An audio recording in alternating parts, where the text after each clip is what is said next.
This is your ultimate stop for everything sports. The Golden State Media Concepts Sports Podcast. Should I say more? From the NFL, MLB, the NBA to MMA, it's all in here. The Golden State Media Concepts Sports Podcast. Listen now.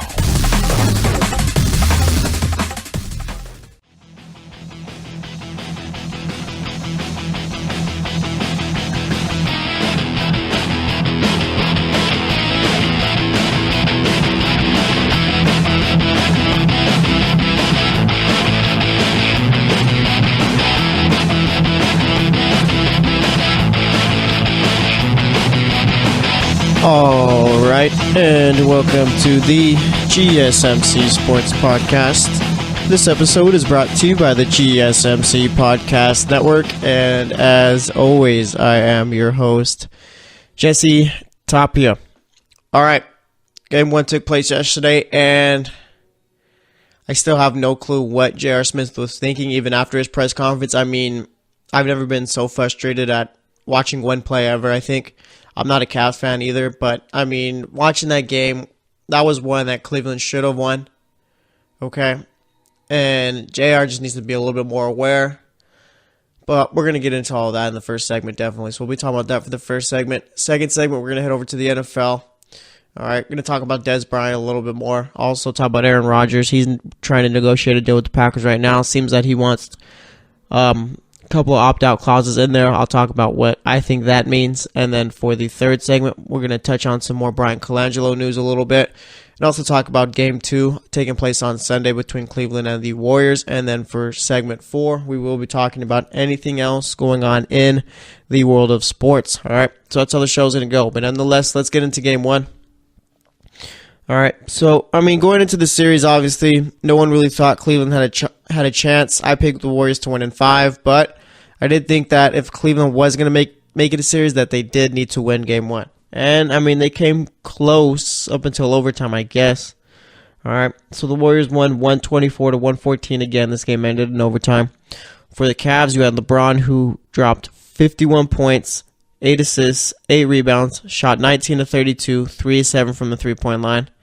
Kevin Love had 21 points, 13 rebounds. He shot 9 of 20, only 1 of 8 from the three-point line, though, so that hurt him a bit there. Tristan Thompson played 20 minutes. He only had 2 points, 5 rebounds, also had 3 fouls, shot 1 of 4. George Hill played 31 minutes in this one. He had 7 points, 2 rebounds, 1 assist, shot 2 of 6, 2 of 4 from the three-point line. J.R. Smith, he played 39 minutes in this one, had 10 points, 6 rebounds, shot 3 of 10, 2 of 6 from the three-point line. Larry Nance played 19 minutes. Larry Nance, for the most part, I think over this postseason, Larry Nance wasn't really looked too good as far as production goes, but Game 1, he played really well. He had 9 points, 11 rebounds, shot 4 of 6 there.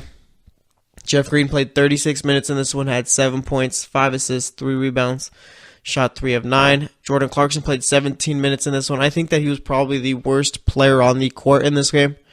All right, Jordan Clarkson is a decent player, but it's just yesterday he couldn't shoot yesterday at all.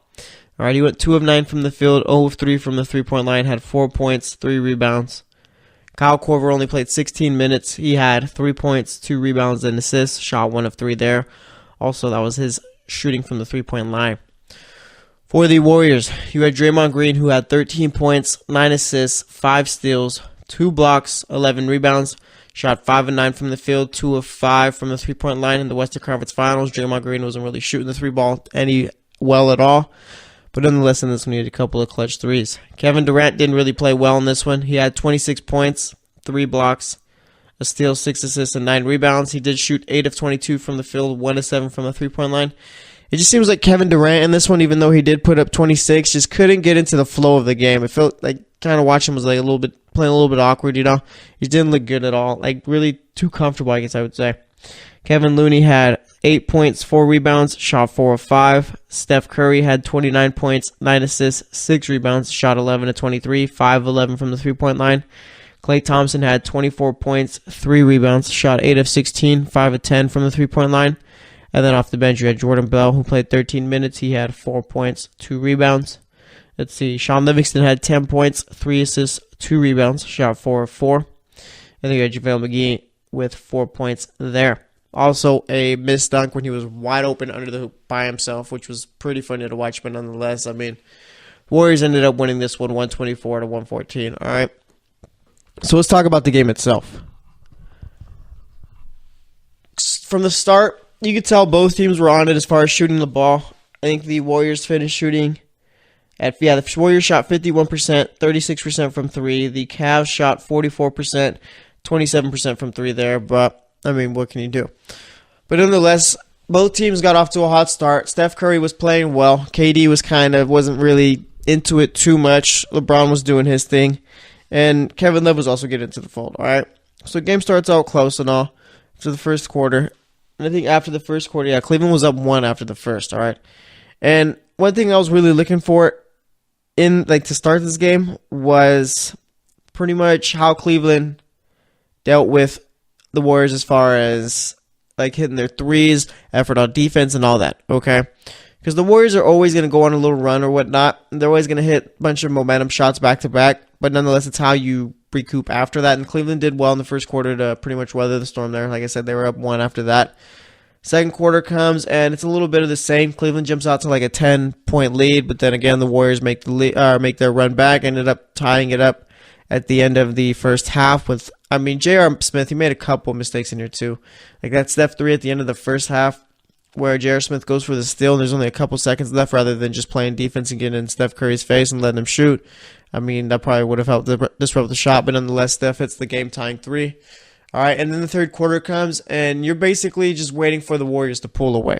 All right, so far in this postseason, third quarter has been the Warriors' best friend. It doesn't matter what they do in the first, doesn't matter what they do in the second quarter. When the third quarter gets here, that's when you know they're going to make their comeback or they're going to blow open the lead. All right, but like I said, it was tied. Cavs are doing well to stay in it. Then the Warriors, of course, make their little run in the third quarter. They're up by 7. The most they were up by was 9 points, I think, in the third quarter. And then eventually LeBron and the Cavs end up bringing it back. All right. And they keep it close. Fourth quarter comes. Cavs are playing well. Warriors are still holding on to a lead. And nonetheless, the Cavs end up coming back and taking the lead there. All right.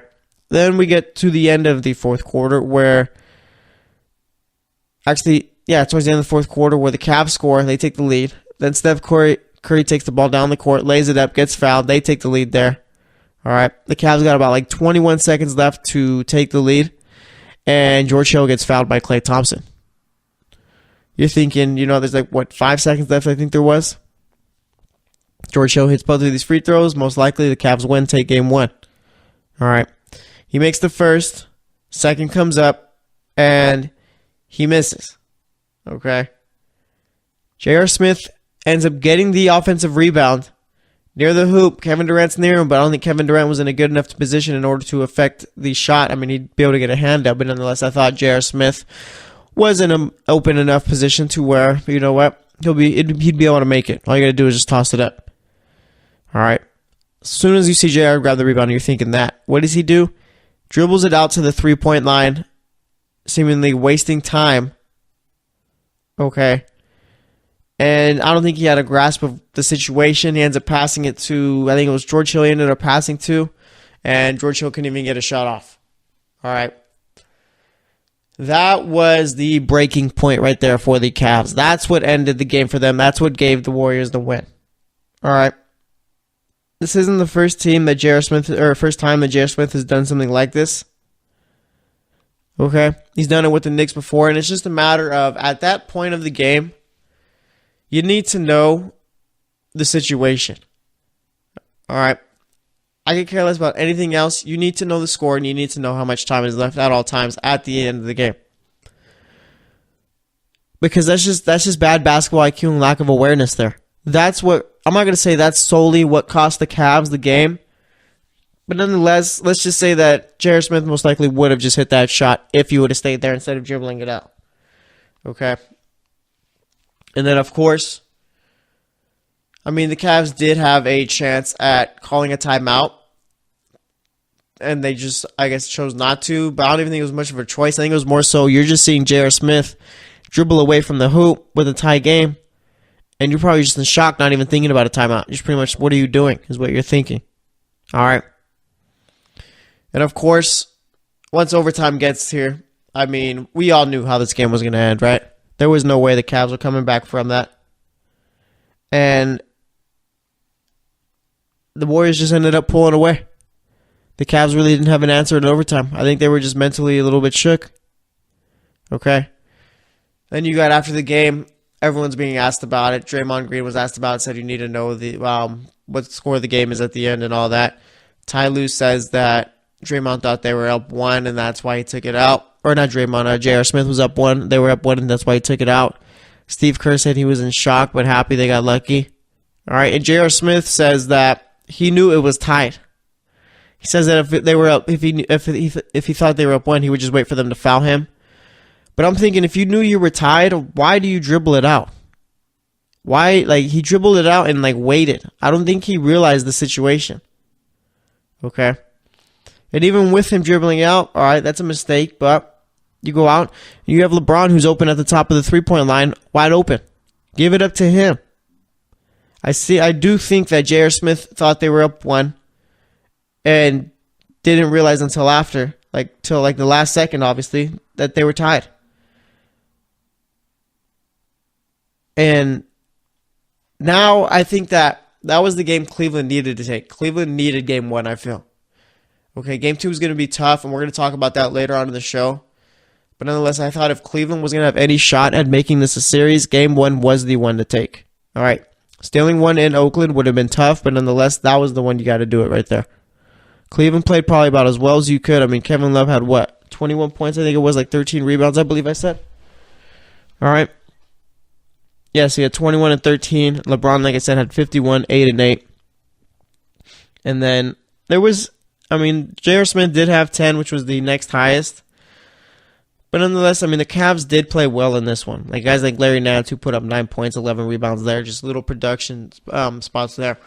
All right. But nonetheless, like I said, that was one that I think Cleveland needed to take. But if Cleveland could play like this for the rest of the series, then I think we will have a competitive one. It's just a matter of, I think they got to win game 2, which is going to be tough. Like I said, we'll talk about the rest of the series and all that in the third segment, along with some Colangelo stuff. So stay tuned, and I will be right back. Are you looking for the very best NFL and college football podcast? Then check out the GSMC Football Podcast. Get the latest football news both on and off the field. From the NFL Draft to trades to the rumor mill to the NFL Combines. They got you covered. That's GSMCpodcast.com/football-podcast. Get updates on college rivalries, game day insights, and much, much more. It's football talk the way you want it. This show eats, sleeps, and breathes football. Don't forget to like them on Facebook and follow them on Twitter. Visit GSMCpodcast.com for more info.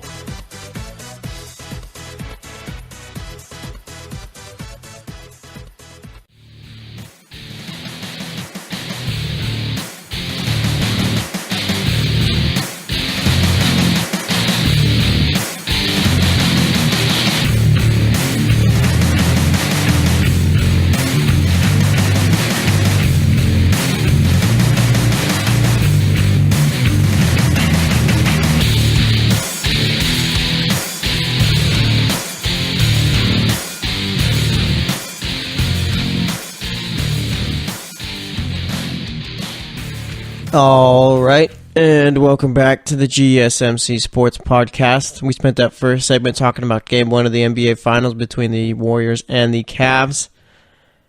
That game was close. Okay. Cavs had a shot at winning it. J.R. Smith made a mistake at the end, and that resulted in pretty much the Warriors pulling away in overtime. All right, there's no way that the Cavs were going to win that game after what happened. All right. So we talked about that. We'll talk about Game 2 and a little bit later on in the show. But nonetheless, let's move over to the NFL. There's a report coming out. Saw it on Bleacher Report saying that Aaron Rodgers, with him and the Packers currently negotiating a contract extension, he does want an opt-out clause in his new extension. All right. And I've been paying attention to this whole Rodgers contract talk negotiation with the Packers. And this just seems like Aaron Rodgers wants to control his future, okay? Claims that, well, in the article it claims that Rodgers wants a opt-out clause in there so that way pretty much he can keep up with the quarterback market because it is always changing, all right? I mean, we just got a guy who has only started 6 games so far in his NFL career, getting about $30 million guaranteed. Okay, you got Kirk Cousins, who is making $87, I think, guaranteed, and Matt Ryan's getting $100 guaranteed.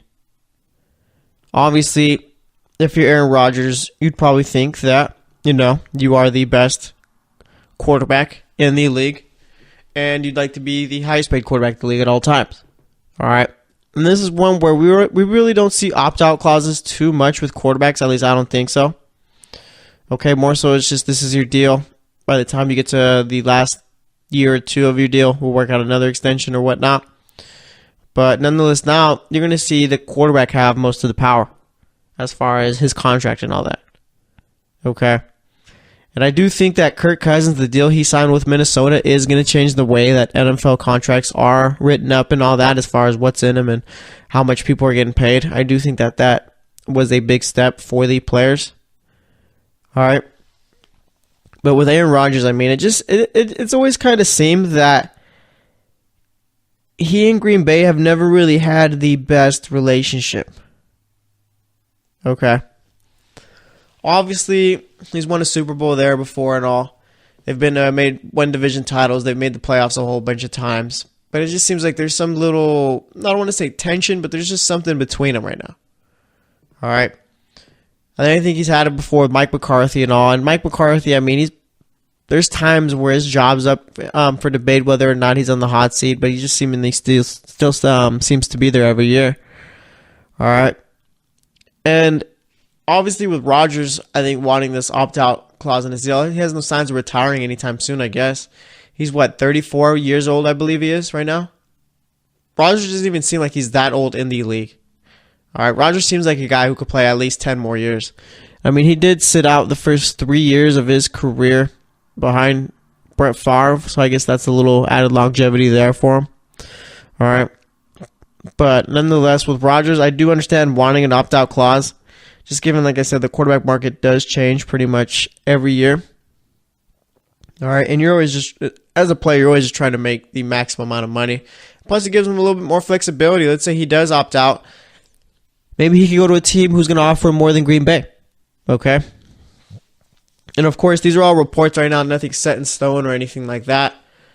But more so, I do like the fact that that is something he's trying to work in there. All right, I'm all for the players having most of the power as far as their contract goes and all that. I'm all for players going out and trying to get paid. All right. And as far as Green Bay this season, I mean, they should be a team who I'm not sure if they're better than Minnesota right now. All right. Minnesota, I like what they got at receiver. I like what they got at running back. I like Kirk Cousins, and I think their defense is a top 5 defense. Green Bay, they added Jimmy Graham. Okay, you got Devontae Adams, Randall Cobb. Obviously, you got the best quarterback in the league, at least talent-wise. And then they have a defense. The defense is what kind of scares me about Green Bay. They did spend a lot in the draft as far as their defense trying to build it up, but it's just a point of I still got to wait and see whether or not it's going to work out. All right. And, I mean, on paper, the Packers don't look like a team who could win a Super Bowl. But it's just the point of if you got Aaron Rodgers there, you always have a chance. All right. And I feel like with Rodgers only having 1 Super Bowl so far, has he underachieved so far in his career? I mean, yes, he does have a Super Bowl, but other than that, I mean, I don't think he's been back to one since. And what's the last NFC Championship game they played in? It had to be a couple of years ago, I believe, because then they beat Dallas in the divisional round 1 year. I believe so. I think it might have been against Seattle, possibly. I don't know. I have to double check. But nonetheless, you would like to see the Packers back, at least contending for a Super Bowl. All right, and even then, so that division, it's going to be tough. Minnesota's going to be better, and I also think that Chicago's going to end up being better. All right. But nonetheless, I mean, let's talk about Dez Bryant a bit. Bleacher Report also reported that Dez Bryant probably won't be signed till training camp. And did Dez Bryant make a mistake with Dallas? Meaning, he had one thing that was a problem with Dez Bryant was that he never really ran the right routes all the time. And the routes that when he did run them, they weren't always as crisp as you'd like them to be. And Dallas always has asked him to work with a receivers coach and all in the offseason, and he never really did that.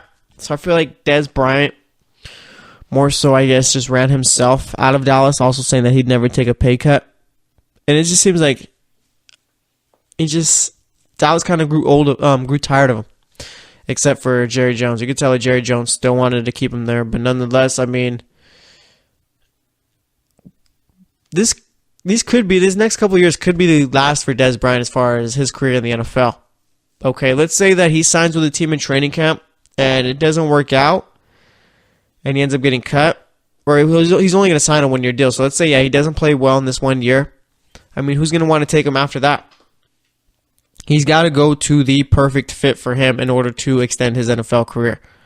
All right, and I don't feel like I'm over-exaggerating at all as far as saying that these couple of years probably could be his last in the NFL.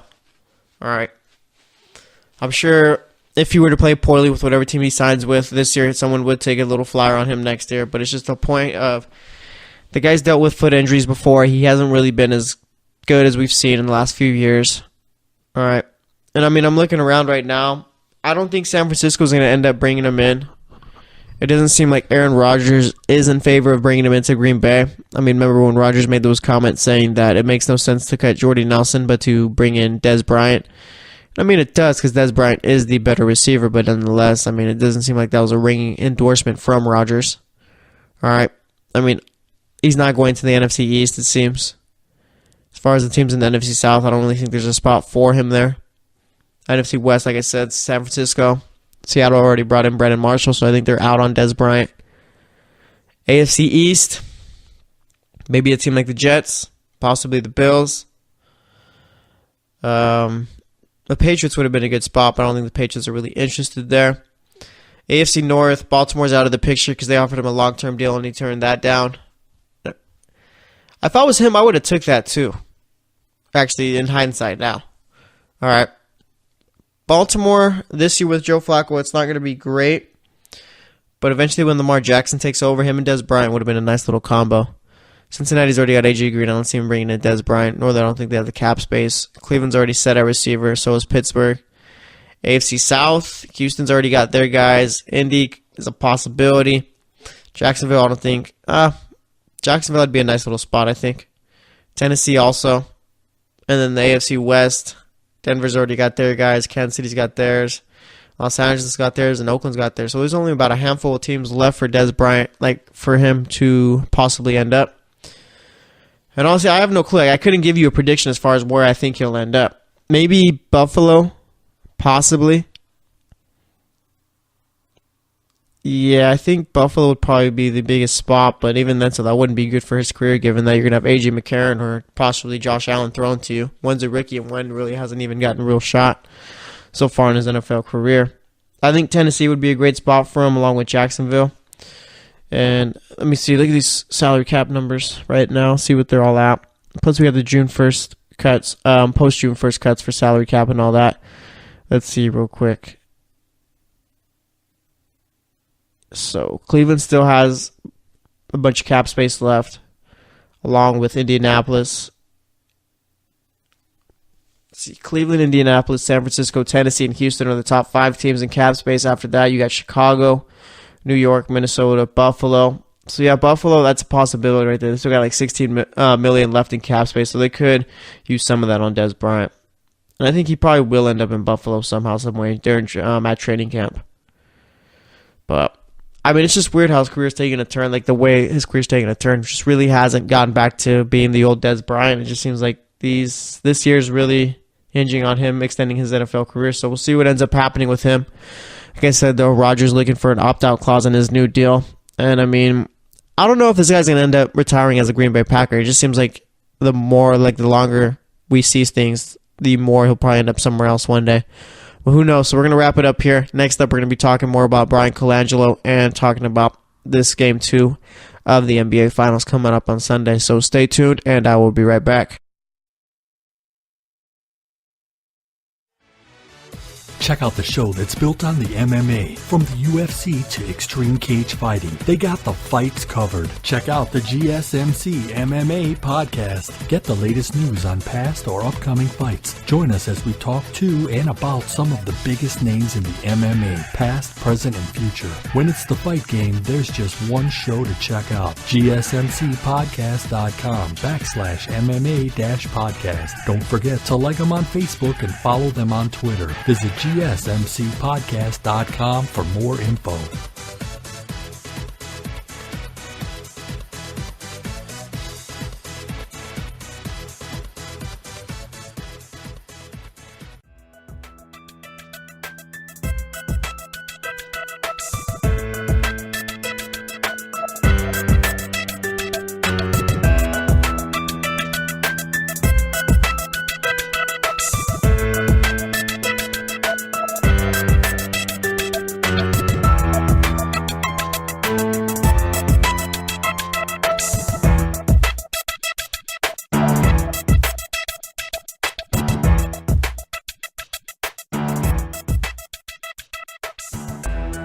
All right, and welcome back to the GSMC Sports Podcast. So far today, we've talked to Aaron Rodgers, talked a bit about Des Bryant, and also talked about Game 1 of the NBA Finals. Still have no clue what J.R. Smith was thinking.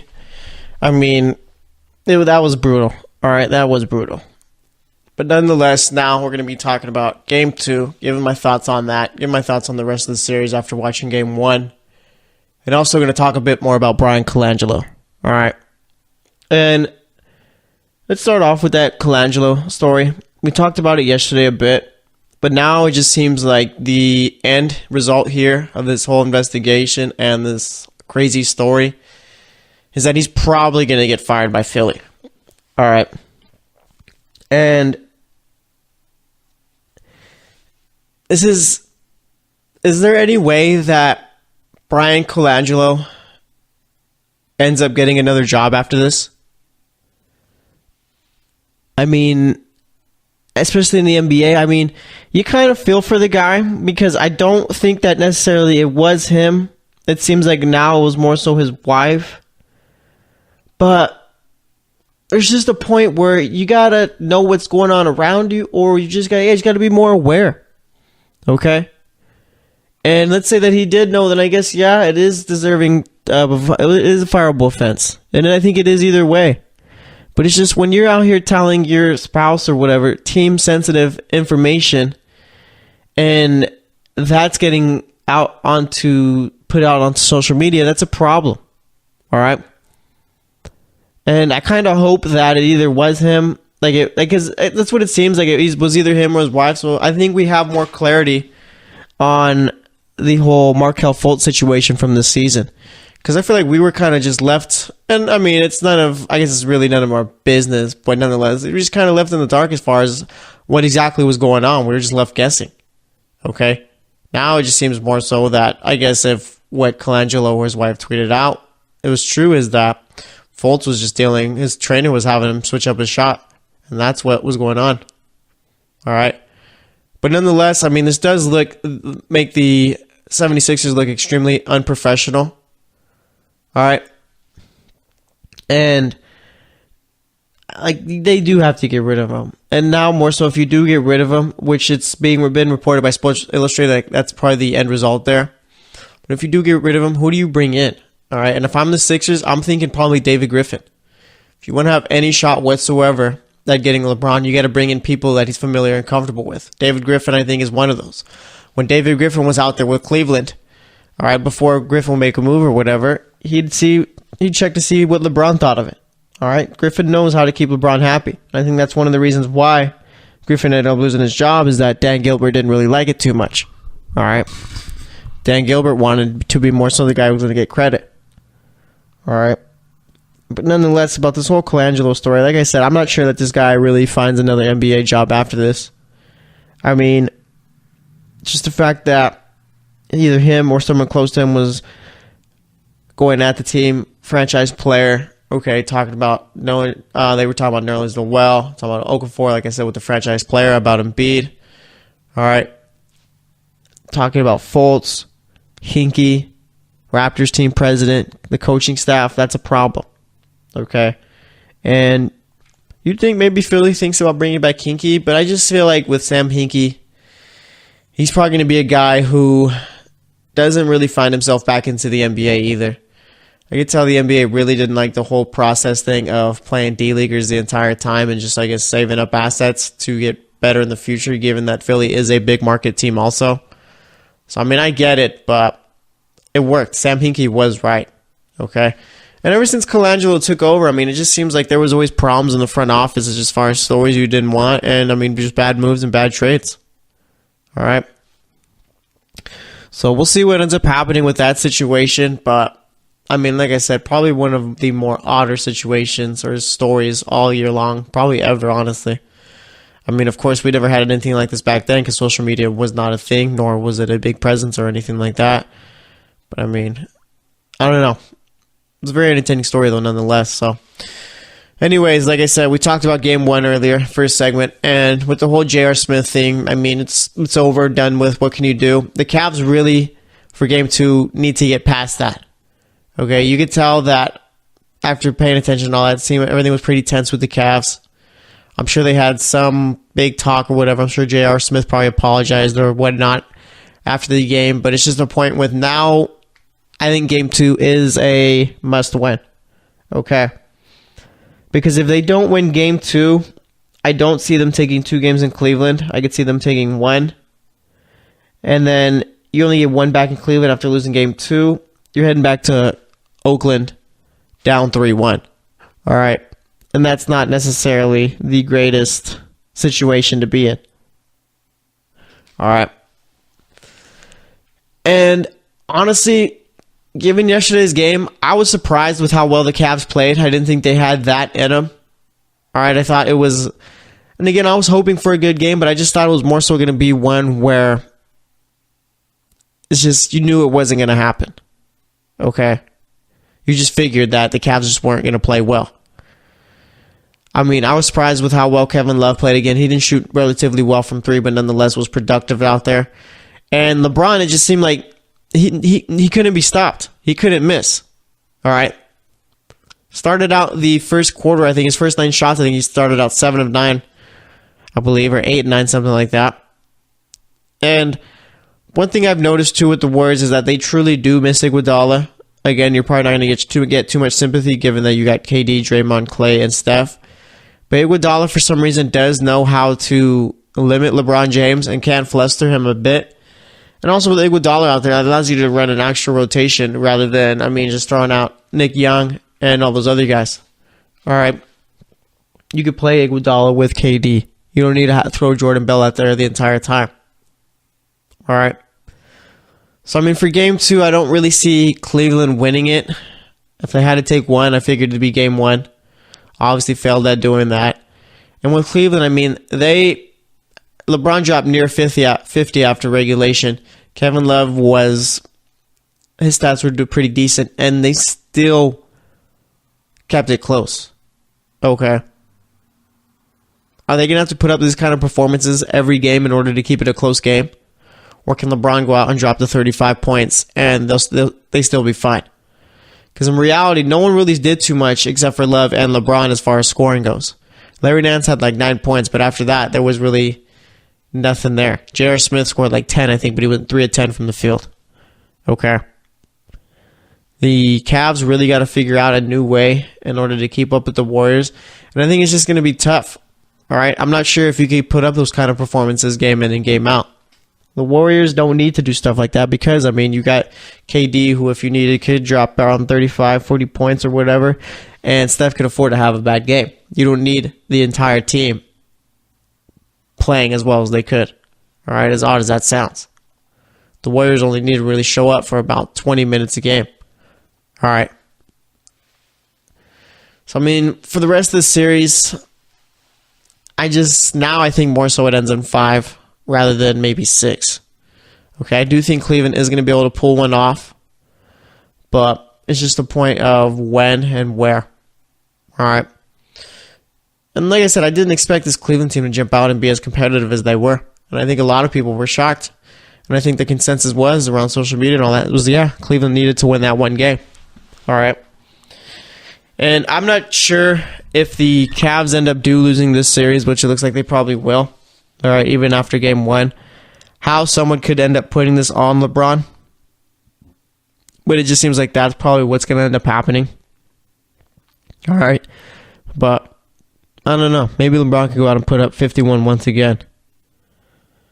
But I mean, maybe I'm overreacting a bit as far as the loss. Maybe it's just the Warriors just aren't as dominant as they were seasons before. So maybe the Cavs actually do have a chance. All right. And that's a possibility there.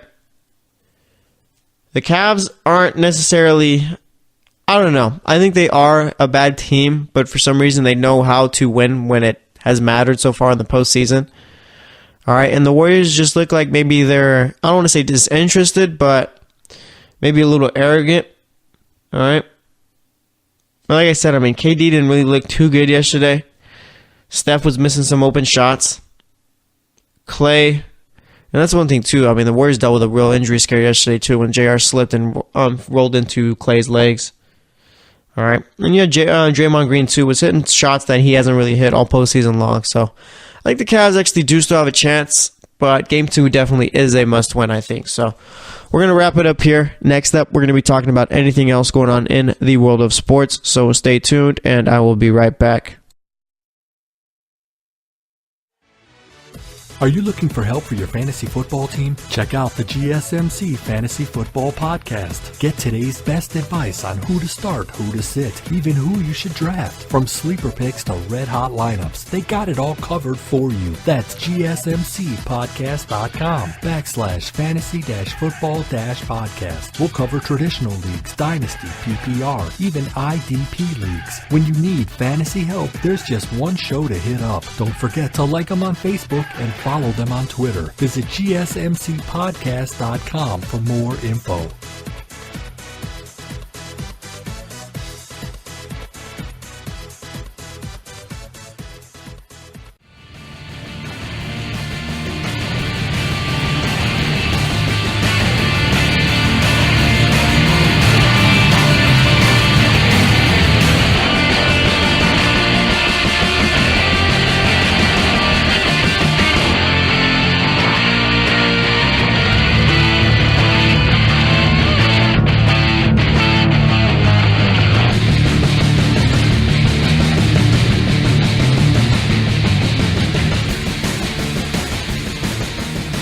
All right, and welcome back to the GSMC Sports Podcast.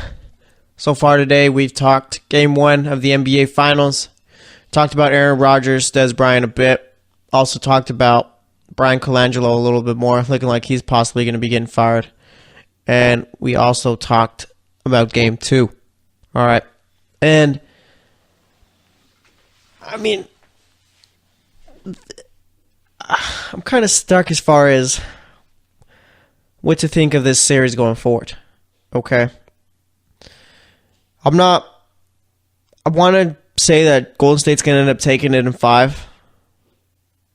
But there is the point of the Cavs just might have the answer of knowing what it takes to beat the Warriors. Okay. Because of course, I mean, going into OT, no one should have expected Cleveland to win that game. No one. There's no way that you come back from that in the same game. Okay. But nonetheless, with the run that LeBron has been on all postseason long, can we really bet against Cleveland right now still? And some might say yeah, because it's the Warriors, and this is by far the best team that the Cavs have played in the playoffs. All right. There's a point where you got to actually think about it. All right. And if the Warriors do win this title, where does this put KD and Steph among the all-time greats? Okay. This would be KD's second title. He's already won an MVP. Or is he kind of like just disqualified for joining the Warriors? I don't know. We don't really talk about KD as far as being an all-time talent like we do with LeBron. All right, like we did with Kobe. like we did with Duncan, Garnett, and all those guys. You don't really see KD really thrown up in that conversation too much. All right. But nonetheless, I mean, I'm not going to write Cleveland off just yet. I do think Game 2 is a must-win. I think they have a chance. I would pick Golden State in that one if I came down to it. And let me see what the spread is currently for that. So we got the Warriors who are favored by 12.5. I'm surprised that it's that high. I mean, given how well Cleveland played, and I think Cleveland barely covered too on yesterday's match. But we'll see what ends up happening with the series as it goes forward. Okay. And Andre Iguodala for Game 2 looks like he is doubtful. I'm not even sure if Andre Iguodala is going to be playing this series. All right, and Steve Kerr is the one who said that Andre Iguodala is probably going to be doubtful. He is doubtful for Game 2. If the Warriors are really this bad without Andre Iguodala, then the Cavs definitely do have a chance for Game 2. Okay? If Andre Iguodala is truly that important to this Warriors team to the point where they have like real no answer on defense for LeBron or anyone like that and just seemingly can't get it going, then yeah, Cleveland definitely can go out and win that game. But, I mean, like I said, it is a must-win because I would be shocked if they took both games in Cleveland. All right, even if they are at home. I understand the home field advantage and all that, but I don't see it happening. So that's all I got to say about that. Let's see what else is going on right now. We got the French Open. Novak Djokovic ended up winning today. He won in 4 sets. All right, I don't believe Rafael Nadal's playing today. Let's see, how did Tiger Woods do today too? I think he was at 5 under, at least for the round today. At one point he was. Let me see. If Tiger played well today too, I mean, that leaves the door open for him. Like I said, if Tiger played well today, we talked about yesterday, if Tiger played well today, makes the cut, he's all ready to go for Saturday and Sunday. All right, Tiger Woods currently at 5 under right now, 11 holes in as I am recording this. All right, moved up 28 spots.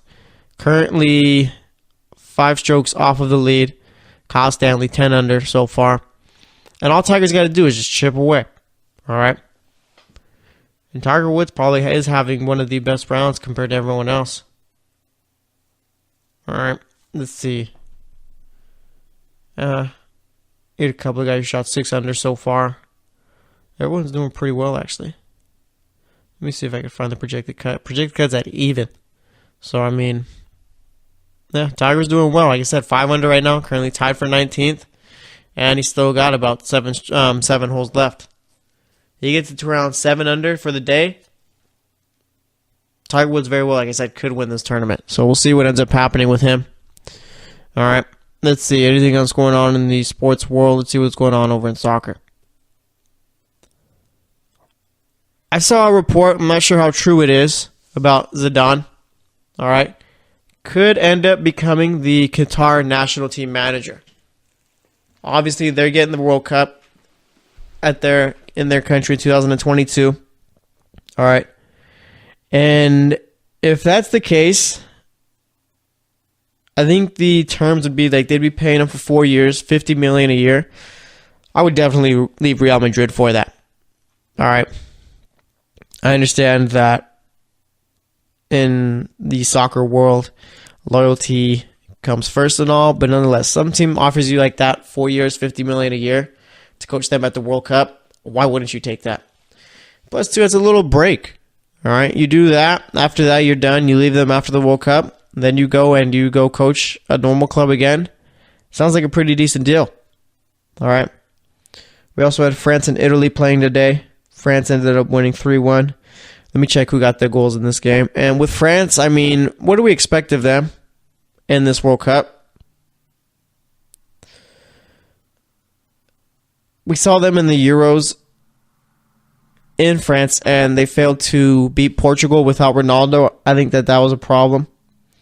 All right, and looking at the lineup they put out today, and I think these are the last friendlies before the World Cup too, but they went with Griezmann, Dembele, Mbappe as the front three, Tolisso, Conte, and Pogba in the midfield, and then you had Lucas Hernandez, Samuel Umtiti playing Adil Rami, and then Benjamin Pavard in the back four, and you had Lloris as the goalie. And let's see who they have on the bench. You had Mendy coming off, played. Lamar played. Matuidi played. Giroud played. So they do have a real solid squad, but it's just a point of, are they going to be able to deliver on expectations? Okay. They should have won the Euros. There's no reason why they should have lost to that Portugal team. And France was playing well in that Euros too the entire time. Up until that final, I guess you could say. All right. But it's just a point where, I mean, eventually with all that talent they got to cash in on it. Okay, last time France won a World Cup was back in, 98, I believe? All right. And let me see the last few World Cup winners. I mean, there's a lot of real good teams heading into this World Cup. Brazil's got a real strong squad. Argentina's got a real strong squad. Germany, I mean, their second team could win the World Cup. All right. Like I said, with you got Spain, France, Portugal. I think people are starting to believe in England a little bit too. All right. Let's see. France last World Cup was back in the last win. Yeah, 1998 when they beat Brazil 3-0. Lost in 2006 to Italy in penalties. Let's see. Brazil, they last won in 2002. Spain, 2010. Germany, obviously, 2014. Argentina, last time they won a World Cup was 1986. All right. So it's going to be interesting to see exactly who comes out on top in this World Cup. I think right now the favorite for me would be Germany, but it is, I think, difficult to go out and win back-to-back World Cups. Let me see how many times. How many times has that been done? Which teams exactly have done it? Recently, let's see. That's a while ago. Last time someone went back-to-back World Cups was in 1958, 1962. That was Brazil. Italy did it in 1934 and 1938. And I think those are the only two teams who have ever won back-to-back World Cups. All right. Brazil's been to back-to-back finals a couple times. Let me see. Who's been to back-to-back finals? Argentina in 86 and 90. Well, West Germany and Argentina both played. Germany actually went to 3 straight finals from 82 to 1990. All right. In Germany, I mean, they've constantly been in finals as I'm looking at this. So, I mean, it is possible Germany ends up finding their way back into the World Cup final. But like I said, it's extremely difficult to go out and repeat. So, I don't know if I want to pick Germany. That kind of scares me away there. And then with Brazil, I'm not sure I want to pick them either. And I don't want to go with Argentina. I don't know. I feel like Brazil might have to be the pick. I don't trust Spain, given that they don't have a top striker. I mean, Diego Costa plays well domestically, but as far as with the national team, he hasn't really been great. Morata hasn't really been great with his club or national team. France has the team to do it, but it's just, they always fall short of expectations. I don't know, I feel like I'd have to go with Brazil. Maybe I just will stick with Germany, who knows? All right. But we mentioned earlier Zidane possibly coaching the Qatar national team. Obviously, that leaves a spot open at Real Madrid. And Pochettino, of course, he's been asked about it. And he says when Madrid calls, you have to listen. All right. And I do think that he could end up leaving Tottenham for Madrid. Pochettino, like I said, is a top 4 manager in England right now. All right. And I think he'd do well over at Madrid. He's done well with Tottenham, kind of brought him up from the bottom. All right. And with Tottenham, I mean, if they lost Pochettino, who would they bring in?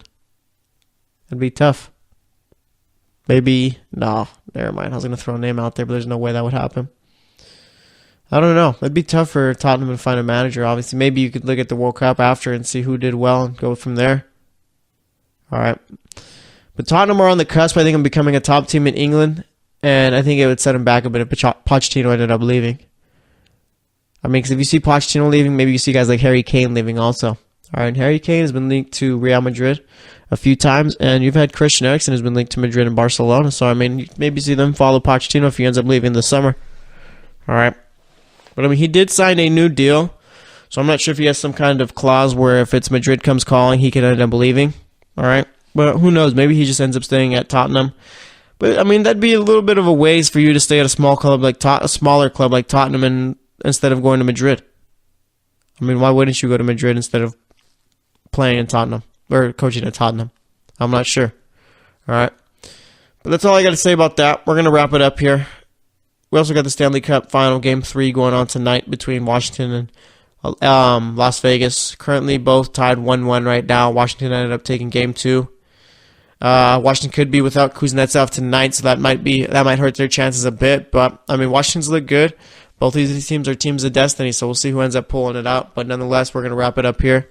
Thanks for listening to the GSMC Sports Podcast. Today we talked about Game 1, talked about Aaron Rodgers, Des Bryant a bit, talked more about Brian Colangelo, talked about Game 2, and then for this segment, talked a lot of soccer. So like I said, thanks for listening.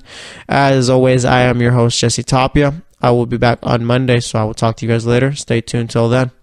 You've been listening to the Golden State Media Concepts Sports Podcast, part of the Golden State Media Concepts Podcast Network. You can find this show and others like it at www.gsmcpodcast.com. Download our podcast on iTunes, Stitcher, SoundCloud, and Google Play. Just type in GSMC to find all the shows from the Golden State Media Concepts Podcast Network, from movies to music, from sports to entertainment, and even weird news. You can also follow us on Twitter and on Facebook. Thank you, and we hope you have enjoyed today's program.